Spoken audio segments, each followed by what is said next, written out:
up, everyone? We are here at the 2012 Rockstar Energy Drink Mayhem Festival with who? Nick Hipa from As I Lay Dying. What's up, dude? Nothing, just chilling. It's been a while. It's been ages. It's been ages. Was it me that you interviewed last time too? No, it was Tim. Yeah, it was Tim. Yeah, well, you get the guitar player now instead of the singer. That's what we got to do, man. Yeah. So, well, here on the Vinnie Langdon Show, Channel 1, New York City. Thanks for watching. We're here at the Rockstar Mayhem Festival, and so far, so good, huh? Yeah, yesterday was the first show in San Bernardino, which I always thought was kind of a weird idea to make the first show in LA show, but it was actually awesome. So, right. Yeah. And it's cooler here, so I mean, the festival's off to a great start. Yeah. So starting off yesterday, how was the crowd? I guess yesterday was the biggest crowd they've ever had at Mayhem in all the years they've been doing it. And not only was it the largest crowd, but they were rabid. Like the people, like during our set was awesome, and then during Slayer's set and like Slipknot's set, it was out of control, you know. Nice. So yeah, it was good. Right. Now today's show was awesome, and you can definitely tell when the fans are going crazy, you guys are like, you know, bringing it to the next level, and that's what you got to do here at Mayhem, right?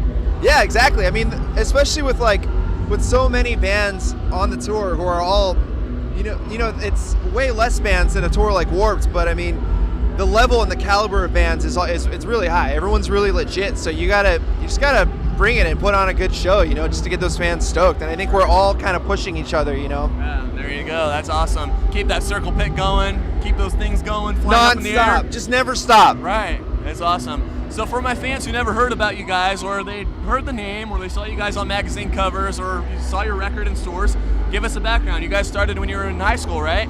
Yeah, well, Tim, our singer, and Jordan, our drummer, started the band like 11 years ago, and it took a while for them to find some members who wanted to stick around. And like late 2003 and early 2004, Phil and myself, we joined the band, and we've been the guitar players ever since. And that was about the time the debut record came out, and we were on the follow-up Shadows Are Security and all the subsequent releases. Right. Yeah, so we've just been a band that might not have been on everyone's radar because we play heavy, aggressive music, you know. But I think there's a lot to grab onto. It's melodic and brutal at the same time. So yeah, and that's pretty cool. Unlike bands like Whitechapel that are just pure hard, non-stop. Yeah, but nothing against them, you know, because yeah, that's awesome. But you know, even though they're not melodic, they have a lot of catchy grooves and like a lot of catchy riffs. Right. And I think that's what it.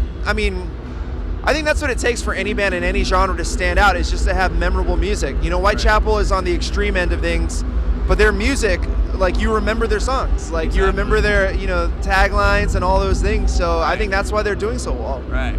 So you guys done Ozfest, Warped Tour, the Mayhem. You guys traveled all over the place. And what has been your favorite festival that you've worked on?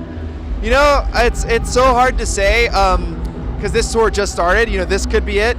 But I think one of the most memorable in my mind is Ozfest 2005, because that was the actual first big festival we had done. So it's the first one, and that's what made it so special for us. But aside from that, the lineup was insane. It was original lineup: Black Sabbath, Iron Maiden, and then on our stage, on the side stage, it was like Rob Zombie, Killswitch Engage, us, Trivium, Mastodon, The Haunted, Soilwork, Arch Enemy. All bands that we really love, you know, a lot of those Swedish bands.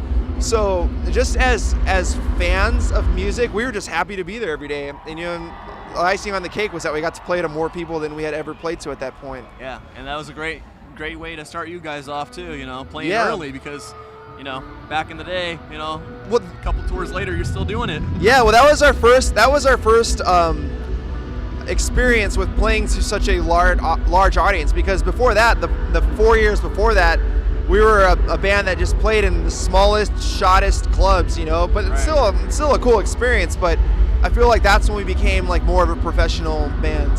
Yeah, and playing from, you know, starting back in the day, playing those 200 clubs, you know, venues, to playing, you know, 40,000, you know, people a day. It's a big difference, huh? It's a big difference, but we don't, you know. We're not done with that still. Like when we were doing our DVD a few years ago, we booked a show in our hometown at like a venue that was about 300 cap, and it was awesome. You know, we love it. We love it both. There's a different type of energy, but they're both great. Right, definitely. So being on a summer festival like this, it is different from going playing in the wintertime, doing the club shows, and the weather's different, you know, you get all day to kind of hang out with your fans on these festivals versus playing at a club, rolling in at 4 o'clock, doing sound check, got to roll out by midnight or 1 a.m. And this festival is kind of like the fans get to hang out a little bit more with you guys, do signings, and it's more enjoyable. What do you think? Yeah, no, I think there's a greater platform and opportunity for us to meet fans. You know, we do a signing every day, and normally, like if we did a headlining show, we wouldn't really do something like that because you like you said, you know, we get there, we sound check, and by that time it's doors and the first band goes on, so you don't have as much time in the day. But here, like aside from us doing things like that, we're walking around, we're cruising around. Like you'll see us walking to catering or just standing out front watching a band, you know, and it's a different experience, I think, for us and for the fans. Right, definitely. Now we're gonna take a quick break. You guys got a lot of music videos out, and why don't we watch one of your favorites? Because last time Tim was on the show, he was like, let's watch one of my favorites. Let's watch one of yours. Okay, let's watch the video for Parallels. I choose that one because I just think it's a great song, guitar-wise. Just got some cool riffs, and you're like, cause it's guitar-wise. I know. It's a very selfish thing to do. But as a guitar player, if there's any other guitar players out there, I recommend that song because there's some fun guitar stuff in it. You know, That's awesome. Yeah. All right, this is Parallels here on the Vinnie Langdon Show. As I Lie Dying. When we come back, we'll talk to him a little bit more right after this.